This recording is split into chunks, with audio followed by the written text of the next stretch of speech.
মই এজনী ষ্টুডেণ্ট হয়, মই মোৰ জাষ্টিছ বিচাৰি আহিছোঁ বিকজ অফ এডুকেশ্যন। কিন্তু মোক আমাৰ পুলিচে নগা পুলিচে মোক দলিয়াই দিছে। মোৰ চেষ্টা কৰিছে, মই এজনী মাইনৰ ষ্টুডেণ্ট হয়, ৰাইট নাই, they will have the right to touch আছ, ৰাইট।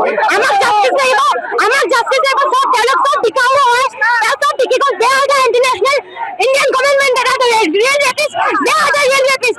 যোনবিলাকে মোৰ কথা ক'লে, যোনবিলাকে ৰেপ কৰিছে সিহঁতক পাৰ্লিমেণ্টত আছে, কিন্তু যোনবিলাকক এডুকেশ্যনেল ৰাইটছ খুজি আছে, ভিক্টিম হয়, তেওঁলোকক জেলত ভৰাই দিছে।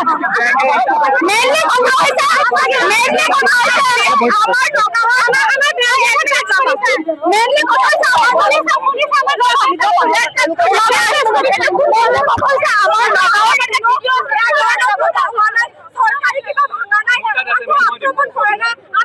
আমাৰ যিমানখিনি দেখিব পাৰিছো বন্ধ কৰিব লাগে।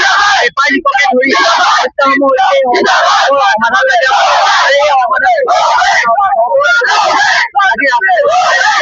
আমাৰ যি সমস্যাসমূহ হৈছে সমস্যা ইয়াতে চাপৰ্ট নকৰি ইয়াতে আমাৰ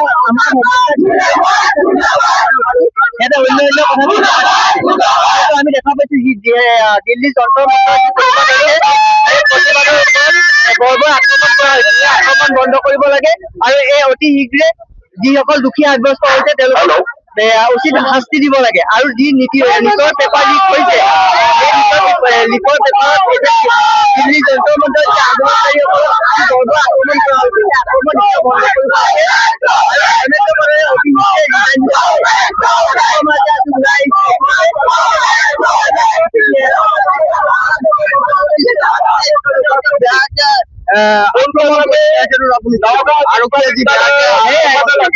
এতিয়া আমাৰ ভিতৰত আমাৰ ইয়ং জেনেৰেশ্যন বুলি আৰক্ষী কেনেকে আমাৰ আৰক্ষীয়ে যেতিয়া আমাৰ আক্ৰমণ কৰিছে সেইকাৰণে